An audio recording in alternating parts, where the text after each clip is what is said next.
Anda kembali lagi dalam Special Dialog. Saya lanjut ke Pak Slamet. Tadi sudah sempat dikritisi mengenai tempat rehabilitasi kita yang menurut Pak Asar sendiri masih sangat kurang begitu. Dari pemerintah sendiri atau dari BNN sendiri, upaya-upaya yang bisa dilakukan apa Pak terkait dengan tempat rehabilitasi ini? BNN di dalam melaksanakan program pemerintah 100.000 merehabilitasi pecandu dan korban penyalahguna dan penyalahguna, itu ada beberapa terobosan. Di antaranya adalah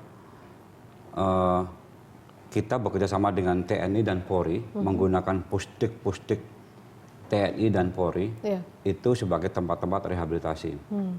Di samping lapas juga tempat rehabilitasi bagi yang terkena proses hukum, bagi mereka yang berada di dalam. Artinya di sana juga ada semacam proses rehabilitasi begitu bahkan Pak ya? Kemarin 2 hari yang lalu Menteri Kum dan HAM datang ke sana merealisasikan cita-cita Kumham, merealisasikan cita-cita negara ini, bagaimana mengurangi angka demand. Salah satunya adalah mereka, kesepakatan beliau-beliau di BNN kemarin, Menkumham dan KBNN, adalah apabila ada permohonan gerasi dari para pengguna yang untuk diri sendiri, bukan bandar dan kurir ya, itu akan diupayakan secara legal, secara sah dengan prosedur yang benar, dipercepat gerasinya. Begitu mereka memang gerasi, langsung di assessment, ada tim terpadu di situ. Begitu di assessment bahwa dia ada ketanggihan yang luar biasa, kecanduan yang luar biasa, langsung dimasukkan ke dalam tempat rehabilitasi. Tapi apakah kemudian dengan proses rehabilitasi yang selama ini diterapkan begitu, itu memang mampu artinya menampung? Bukan hanya menampung, tapi kemudian membuat para pecandu ini terlepas dari candunya sendiri, begitu Pak Slamet? Memang pemulihan atau penyihatan atau rehabilitasi tidak menyelesaikan atau tidak menyembuhkan secara total, tapi upaya ini harus dilakukan secara apapun, dengan cara apapun harus dilakukan dengan cara-cara yang benar ya, menurut undang-undang. Artinya ini dalam rangka menekan demand. Kemudian pada saat rehab itu harus ada program pasca rehabilitasi, harus berkelanjutan. Memang daya tampung BNN itu hanya sekitar 2.000, maka menggunakan slot-slot pusdik TNI dan Polri, yang bersama dengan Kemenkes dan SOS bekerja sama di situ. Yang pastinya cara atau solusi rehabilitasi jauh lebih efektif begitu Pak ya, ketimbang kemudian para pecandu itu hanya ditahan di dalam lapas begitu. Kalau ditahan tidak menyelesaikan masalah, di dalam itu ketemu dengan bandar dan kurir. Maka kemarin Pak Yasona, Menteri Kumham itu punya program memisahkan antara tahanan bandar dan kurir dengan tahanan pengguna, tidak boleh jadikan satu. Ini adalah terobosan yang sangat strategis. Bagus banget ini. Baik, saya ke Pak Asar. Selain kemudian melalui laut, peredaran narkoba itu juga tadi sempat disinggung ada rehabilitasi di LP, tapi LP juga itu menjadi salah satu tempat bagi mereka untuk mengedarkan narkotika. Bagaimana Anda melihat itu? Artinya bahwa sebuah lembaga pemasyarakatan yang harusnya di dalamnya adalah orang-orang yang bisa dibina menjadi lebih baik, tapi justru di sanalah markasnya begitu. Saya kira ini ada sesuatu yang pembaruan, ada suatu perubahan yang besar drastis, tapi mungkin belum tuntas ya.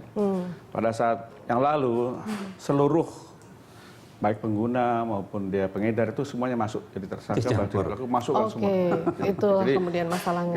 Ini harus ditahan gitu ya. Jadi akhirnya berudak itu. Mungkin lebih dari 50% di setiap lapas itu adalah isinya ya pengguna, ya pengedar narkoba. Akhirnya apa? Yang lain sisanya juga tinggal nunggu saja, nunggu ketularan ya. Satu. Kedua, daya tampung ini juga tidak memberikan tidak berikan kekuatan kepada para petugas-petugas lapas untuk bisa mencegah. Tidak. Bahkan mereka itu ya tanda kutip kita ikuti berita tiap harinya itu ya. Tidak mungkin mereka bisa mampu untuk mencegah. Ya, akhirnya mereka terlibat itu sudah. Mereka juga mengkonsumsi mungkin ya Pak ya.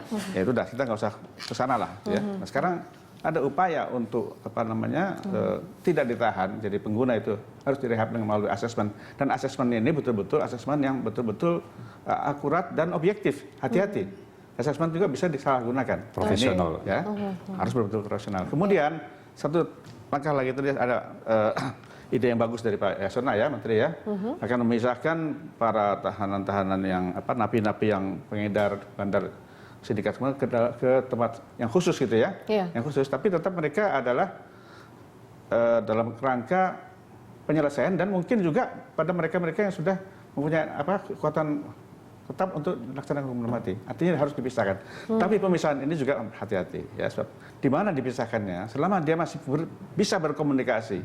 Ya, berkomunikasi melalui alat komunikasi elektronik maupun alat komunikasi lain maupun alat komunikasi dan interaksi dengan manusia lain, itu tidak mungkin akan masih berjangkit lah, masih perbuatannya masih bisa berjalan. Nah, kami pernah agak ekstrim mungkin, ya kami pernah agak ekstrim mengusulkan diisolir betul-betul yang jauh dari mana-mana. Ya itu tadi yang saya mau singgung, bahwa kalau misalnya pun diisolir, siapa yang harusnya dibuat jauh kami kemudian pernah, dari...